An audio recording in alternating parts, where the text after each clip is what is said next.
Welcome back for another deep dive. This time we're going to be taking a closer look at Chapter 2 of Mary Shelley's Frankenstein. Oh, yeah, this is a good one. It's where we get a glimpse into Victor Frankenstein's childhood. Mm-hmm. You know, before all the monster stuff and all the tragedy comes in. Right, right. And it really sets the stage for what's to come. And it does it in such a subtle way. I think that's what's so fascinating about this chapter. It's like Right. Shelley is introducing these seemingly ordinary childhood moments, Right. but they're laced with foreshadowing and these little hints of darkness. Yeah, like, you know those little red flags you see and you're like, no, I probably should. Exactly. It's Yeah. like she's giving you a sneak peek into the forces that will shape Victor's destiny. Yeah, and right from the start, we meet young Victor and his little crew. Yeah, his buddies. Yeah, Elizabeth, his adopted cousin, Yeah. and Henry Clerval, his best friend. 3 peas in a pod.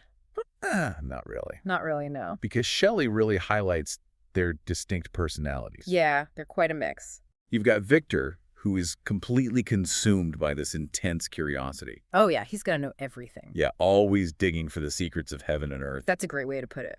Then you've got Elizabeth, who's more drawn to the beauty of nature and Yeah. poetry, Mm-hmm. with a much calmer and more serene spirit. More grounded, yeah. Right. And lastly, we have Henry, the adventurer, Ah, yes. who's completely fascinated by heroism and morality. He's the romantic one. Right. They really are quite the trio. It's almost like Shelley is deliberately creating this contrast. Okay. You know, highlighting how these different personalities, rather than clashing, actually complement each other. Oh, interesting. Yeah, and it makes their bond even stronger. Huh. I think it's like each one represents a different facet of human nature. You know, the intellectual, the emotional, and the moral. Oh, that's a good point. Yeah, and speaking of Victor's intellectual side, even as a child, he's not content with the ordinary. Yeah. He wants to go deeper. He does. Much deeper. Yeah. You know, traditional subjects like politics and law just don't do it for him. No, they're too mundane. Yeah, he's yearning for something deeper. He wants to unravel the mysteries of the universe. And this is where things get really interesting. Oh, yeah. Tell me more.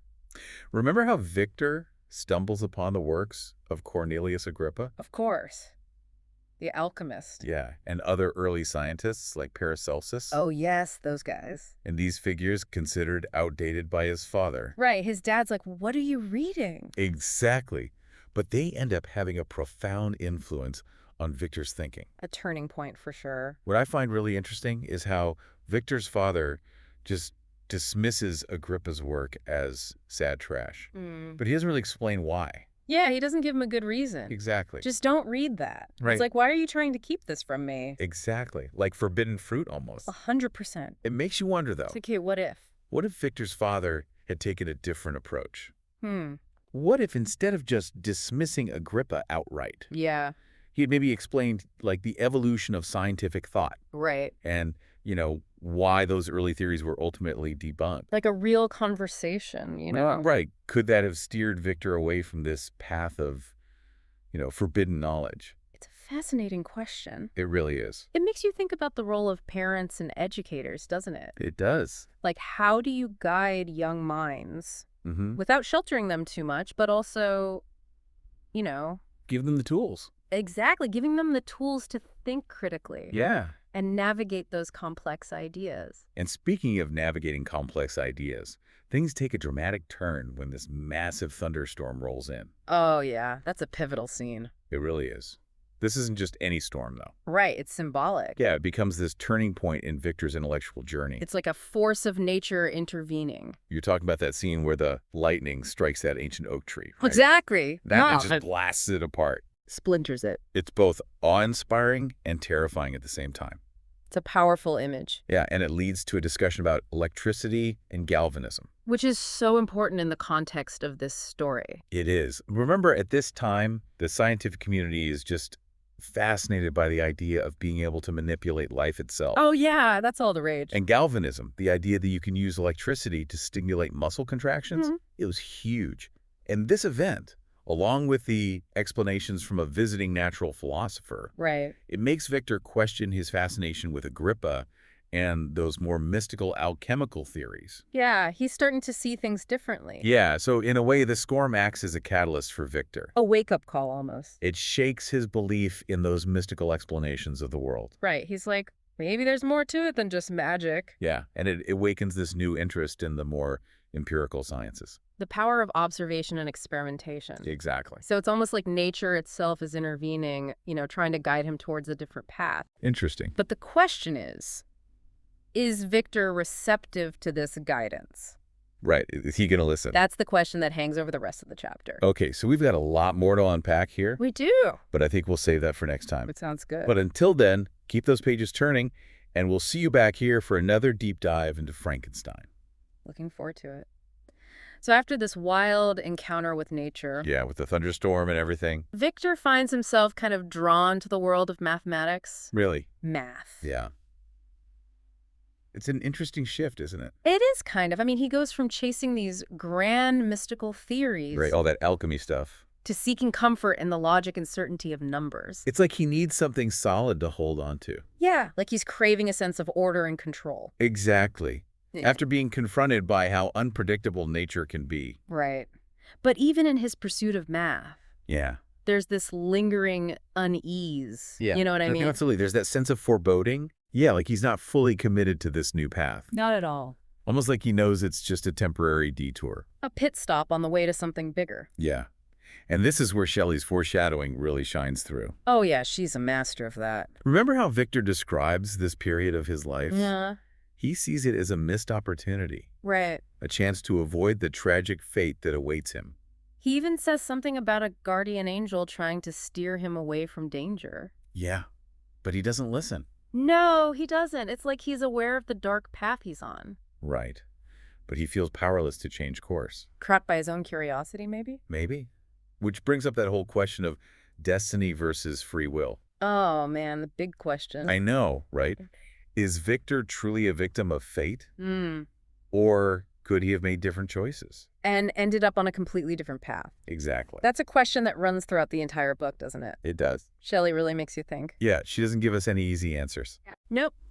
She wants us to wrestle with these big ideas. To figure it out for ourselves. Exactly. To consider how our choices shape our lives. You know, when you think about it, that's something we all struggle with. Oh, for sure. It's the human condition. So we've talked a lot about Victor's intellectual curiosity. And his fascination with forbidden knowledge. Right. But there's another aspect of this chapter that I find intriguing. Oh, what's that? Victor's relationship with his parents. Ah, yes. His family. Shelley paints this picture of them as loving and indulgent. They seem to really care about him. Right. But are they really equipped to guide him on this intellectual journey? That's a good question. Remember how Victor's father dismisses Agrippa without even thinking twice? Yeah, he doesn't even try to understand. Exactly. He doesn't engage with Victor's questions. Or try to understand why he's drawn to these, outdated theories. It's like he's shutting down the conversation Instead of opening it up. instead of fostering a deeper understanding, Right. And in a way, that lack of guidance, It leaves Victor vulnerable. yeah, he's more susceptible to dangerous ideas. It really highlights the importance of not just providing love and support, But also encouraging critical thinking. and healthy skepticism in young minds.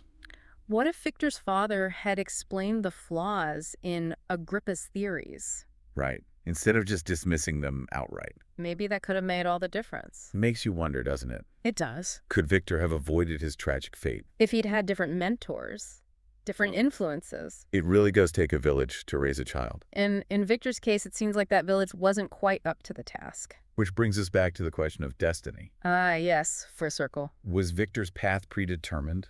Or did the people around him play a part in his tragic end? Even unintentionally? That's the real mystery, isn't it? It is. And these are some pretty heavy questions. Deep stuff. But that's what makes Frankenstein such a timeless and thought-provoking novel. It really gets under your skin. Shelley forces us to confront these fundamental questions. About human nature, about the pursuit of knowledge, about good and evil. And there are no easy answers. That's the beauty of it. So we've covered a lot of ground here. We have Victor's thirst for knowledge, the influence of Agrippa, that pivotal thunderstorm. And the role of his parents in shaping his path. It's all connected. But there's one more element I want to touch on before we move on. Oh, okay. What's that? The theme of duality. Duality. Interesting. Tell me more. Well, throughout the chapter, Shelley sets up these contrasting forces. Okay, like what? Light and darkness, knowledge and ignorance, creation and destruction. I see where you're going with this. You see it in Victor's personality and his desires, even in the landscape itself, It's like she's weaving a tapestry. with all these different threads. Both beautiful and unsettling. Victor's driven by this noble pursuit of knowledge. But it's that very pursuit that leads him to destruction. He wants to create life. But his creation brings nothing but death and despair. And what about that scene with the thunderstorm? That's a great example. The lightning destroys that old oak tree But it also sparks a new understanding of electricity. and its power. It's like a symbol for the dual nature of knowledge. It can illuminate and destroy. It can bring progress and also destruction. Powerful stuff. It's a reminder that even the best intentions. Can have unintended consequences. Exactly. And that knowledge without wisdom can be a dangerous thing. So as we wrap up our deep dive into Chapter 2, what would you say are the most important takeaways for our listeners? What should they really remember from this chapter? Well, I think one of the big ones is that unchecked ambition can be dangerous. Right, like Victor's pursuit of knowledge, it's a noble goal, It is. but it ends up leading him down a really dark path. Exactly. And it's not just ambition, it's that idea of duality, too. Right, the light and darkness, the creation and It's destruction. woven throughout the entire chapter. Shelley does such a good job of setting the stage. For all the tragedy that's to come. Exactly. So keeping that duality in mind as we move forward into the rest of the book.